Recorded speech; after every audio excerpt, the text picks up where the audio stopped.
ಇರಬಹುದಾ? Very good. ತುಂಬಾ ಜನರ ಮನೆಯಲ್ಲಿ ನಾವು ದನವನ್ನ ಸಾಕ್ತಾ ಇದ್ದೇವೆ. ಹಾಗಾದ್ರೆ ನಾನು ನಿಮಗೆ ದನದ ಮಹತ್ವ ಏನಂತ ಹೇಳಲೇಬೇಕಾಗಿಲ್ಲ ಅಲ್ವಾ? ಆದ್ರೆ ಆ ದನದ ಸೆಗಣಿಯನ್ನ ನಾನು ತೆಗಿತೇನೆ, ನಾನು ಬಾಚುತ್ತೇನೆ, ಕೊಟ್ಟಿಗೆಯನ್ನ ಸ್ವಚ್ಛ ಮಾಡ್ತೇನೆ ಹೇಳೋರು ಎಷ್ಟು ಜನ ಕೈ ಎತ್ತಿ ನೋಡೋಣ. ಪರವಾಗಿಲ್ಲಲ್ಲ, ತುಂಬಾ ಮಕ್ಕಳಿದ್ದಾರೆ ಇಲ್ಲಿ ಸ್ವಚ್ಛ ಮಾಡುವಂತ ಮಕ್ಕಳು. ನಿಜಕ್ಕೂ ನಿಮಗೆ ವಿಶೇಷವಾಗಿರ್ತಕ್ಕಂಥ ಅಭಿನಂದನೆಯನ್ನು ಹೇಳ್ತೇನೆ ನಾನು. ಯಾಕೊತ್ತಾ, ನಿಮಗೆ ಹಿಂದೆ ಕೋವಿಡ್-19 ಬಂದಿತ್ತು, ನೆನಪಿದೆಯಾ? ಹೊರಗಡೆ ಹೋಗ್ಲಿಕ್ಕೆ ನಾವು ಹೆದರ್ತಾ ಇದ್ದೆವು.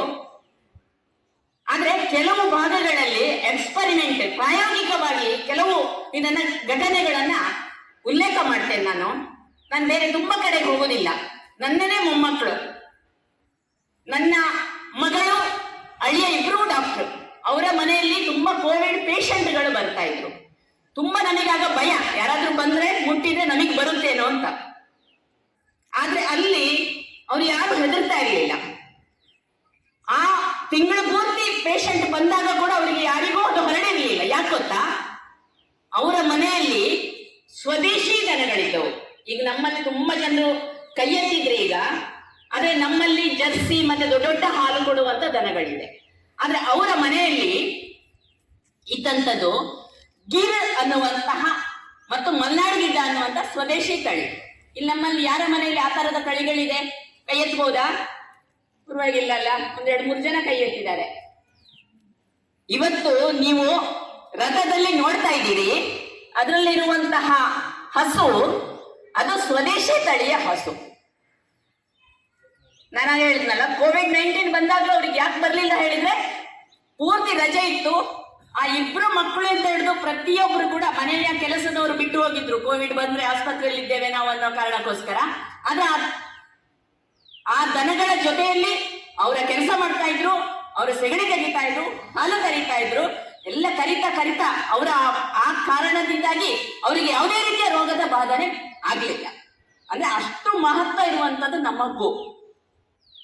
ಅದು ಸಹ ಸ್ವದೇಶಿ ತಳಿಯ ಗೋ ಅಂತ ಹೇಳಿದ್ರೆ ಹೇಳ್ತಾರೆ ಹಿರಿಯರು, ನೀವು ಪ್ರತಿನಿತ್ಯ ಯಾರ್ಯಾರ ಮನೆಯಲ್ಲಿ ಆ ಸ್ವದೇಶಿ ತಳಿಗಳಿದೆ ಅವರು ದಿವಸಕ್ಕೆ 1 ಚಮಚ ತುಪ್ಪವನ್ನ ನಿತ್ಯ ಸೇವಿಸಿದ್ರೆ ನಿಮ್ಮ ನೆನಪಿನ ಶಕ್ತಿಯಿಂದ ಹಿಡಿದು ನಿಮ್ಮ ಜ್ಞಾನ ಶಕ್ತಿಯಿಂದ ಹಿಡಿದು ಆರೋಗ್ಯ ಎಲ್ಲವೂ ಸುಧಾರಿಸ್ತದೆ. ಬೇರೆ ಯಾವ ಆರೋಗ್ಯವೂ ನಿಮಗೆ ಬಾಧಿಸುವುದಿಲ್ಲ. ನಿಮಗೆ ಯಾವ ಮದ್ದು ಬೇಡ, ಕೇವಲ 1 ಚಮಚ ತುಪ್ಪ.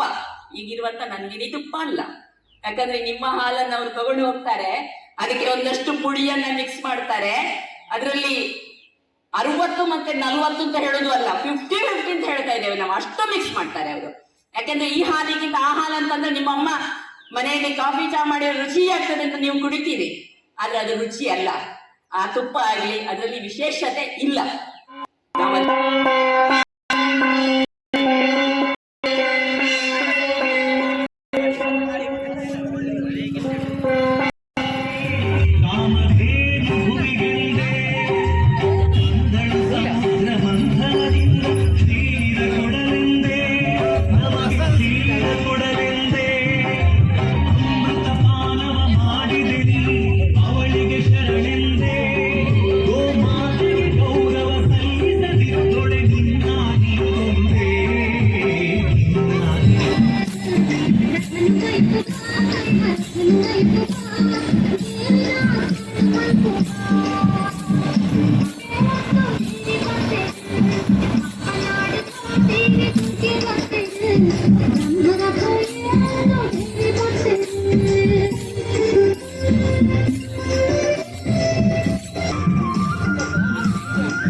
ಮನುಕುಲದ ಜೀವರಕ್ಷಕಿ. ಗೋಮಾತೆಯ ವಾಸ ಇದ್ದಲ್ಲಿ ಶುದ್ಧರಿಂದ, ಪ್ರೇತ ಬಾಧೆಯಿಂದ ಮುಕ್ತಿ ದೊರೆಯುವ